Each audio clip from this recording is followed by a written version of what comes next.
Assalamualaikum warahmatullahi wabarakatuh. Ismi Muhammad Afiuddin bin Muhammad Rahim. Saya akan menerangkan tentang jumlatul ismiyah. Jumlah itu apa? Jumlah itu adalah ayat. Dan ismiyah itu apa? Ismiyah itu adalah isim. Ta'riful jumlatul ismiyah ialah jumlatul lati tabda'ul bi ismi. Maksudnya ayat yang dimulai dengan isim. Contohnya Al-Katibun Masyhur. Al-Katibu itu adalah isim yang di awal ayat, yang bermaksud penulis lelaki itu.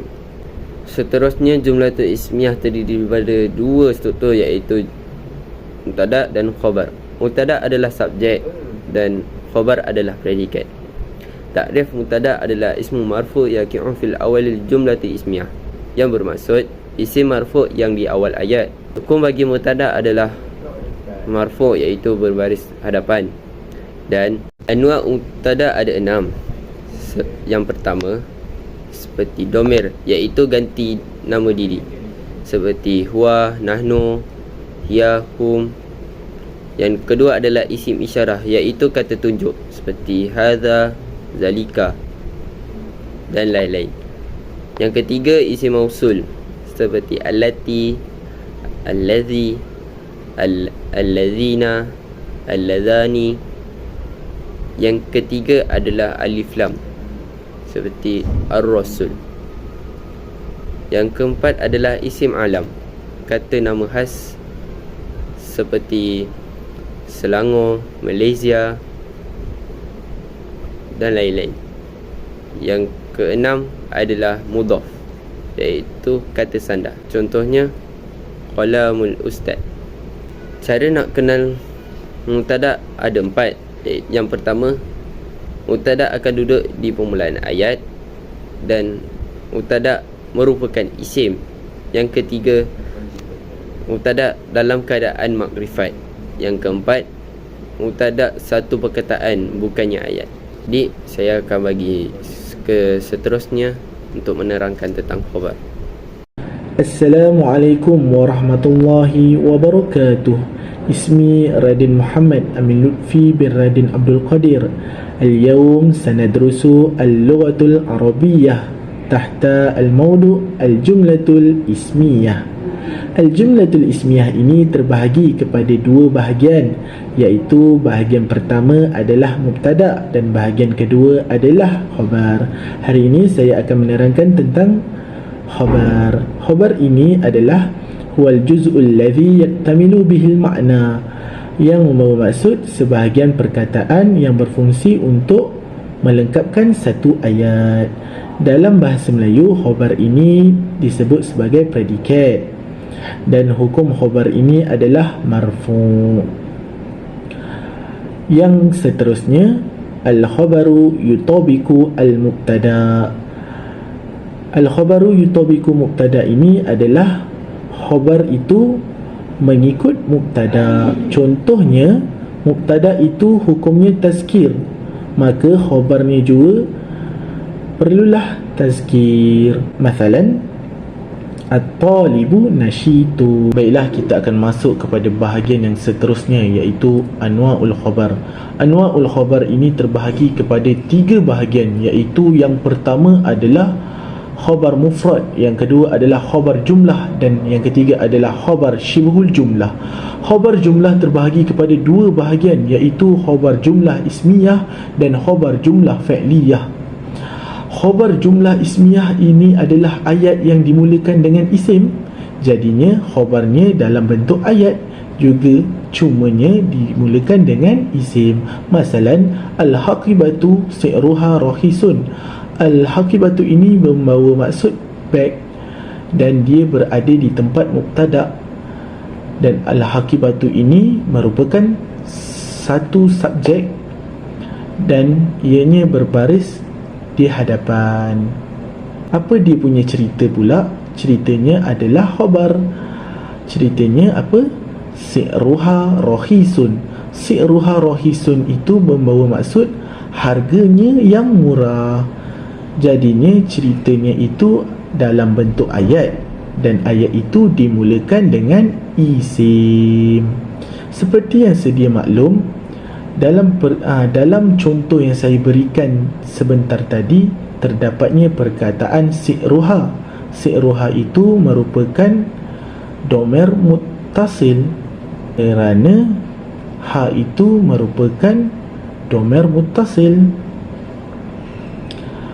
Seperti yang sedia maklum juga, untuk menentukan jumlah ismiyah ini, mestilah di dalam ayatnya terdapatnya domer muttasil atau domer munfasil atau domer mustatir.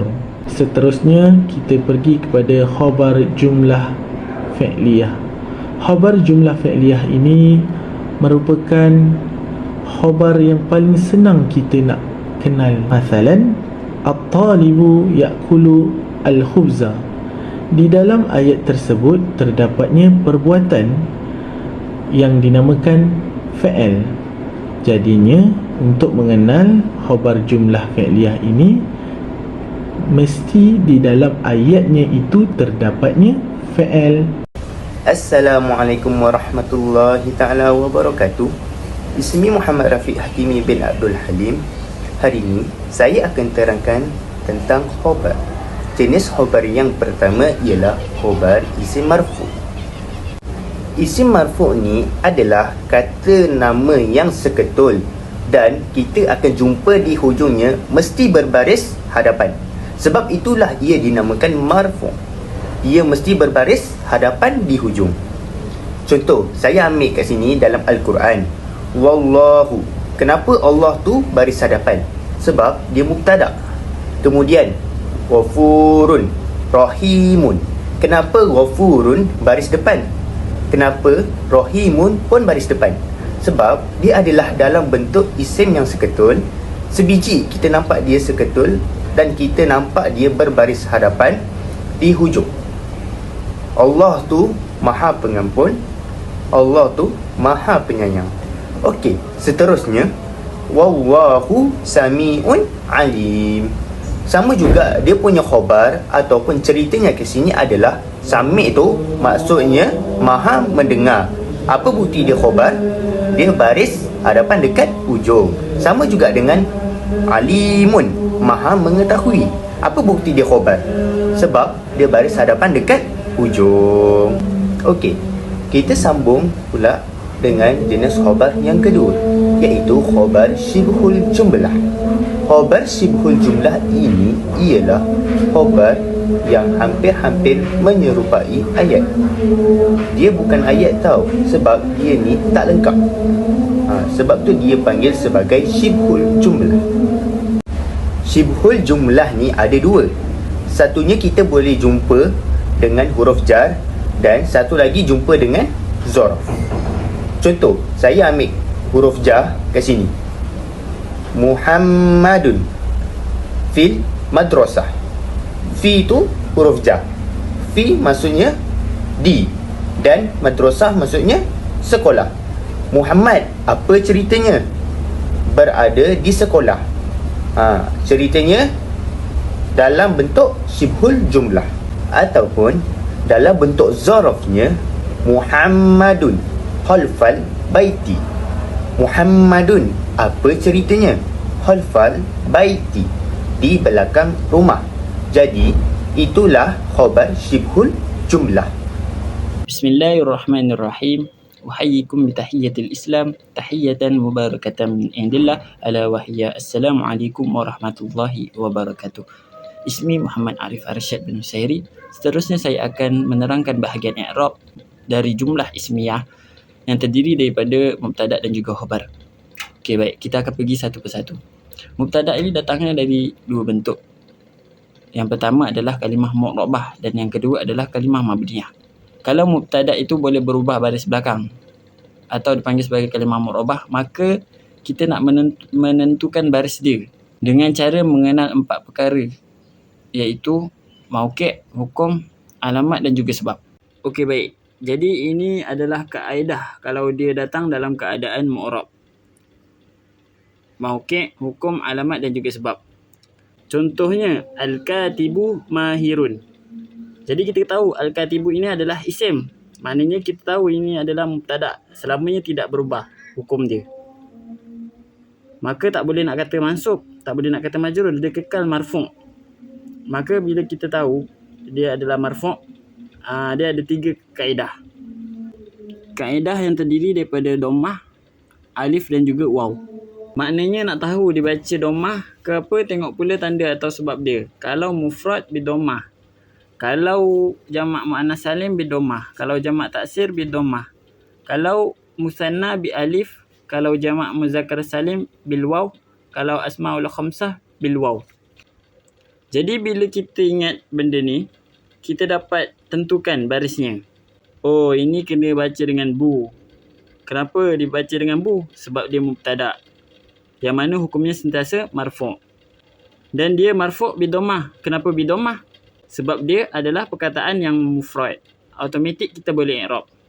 Kaedah ini digunakan apabila mubtada itu datang bi kalimah mu'rab, yang datang daripada mu'rab. Al-mubtada ya'ti bi kalimah mu'rab, yang datang daripada perkataan mu'rab. Jadi i'rab bagi al-katibu adalah mubtada marfu' bid dhammah li'annahu mufrad.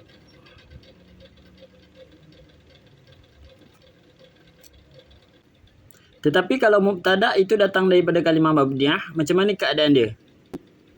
Jadi keadaan dia tidak sama ya. Contoh dia huwa katibun. Jadi kita tahu huwa ni duduk dekat hadapan. Dia tu isim. Kenapa dia isim? Sebab dia domer. Dia juga adalah ma'rifah sebab domer. Maka kita panggil ia mubtada. Boleh tak kita nak i'rab dia mubtada marfu' bid dhammah li'annahu mufrad contohnya? Tak boleh ya, salah. Kenapa? Sebab dia adalah mabni. Jadi macam mana kita nak buat dia? Kita kena sebut dia dulu siapa. Huwa ni siapa? Contoh dia, huwa ni adalah dhamir munfasil mabni. Mabni ini kekal di atas baris alal fathi. Dan dia berada di kedudukan marfu', mubtada, fi mahalli raf'in, mubtada. Dhamir munfasil mabni al fathi fi mahalli raf'in mubtada. Jadi ini adalah kaedah bila mana kita nak menentukan i'rab. Kita nak cerita bahawa huwa ini siapa? Huwa ini adalah mubtada, sentiasa kekal, tetapi ia berada di kedudukan hukum marfu' bagi mubtada. Tapi kalau dia datang daripada ayat, kita tak boleh nak i'rab khabar marfu' bi dhammah li'annahu mufrad. Dia ada kaedah dia. Tapi kat sini saya akan tunjukkan kaedah yang mudah. Contoh yang pertama, kita ambil al-hakibatu si'ruha rakhis. Jadi kat sini al-hakibatu adalah mubtada. Jadi kita tak boleh nak kata si'ruha rakhis ini adalah khabar marfu' bi dhammah li'annahu mufrad. Contohnya, dia ada kaedah yang mudah. Contoh dia, kita ambil satu ayat ni. Dia akan jadi wa jumlah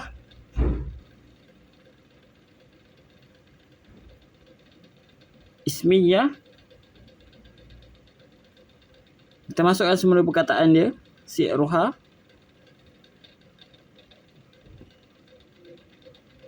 rakhis.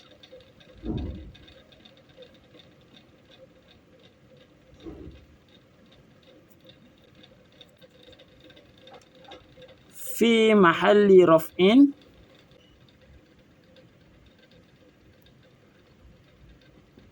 khabar lil mubtada.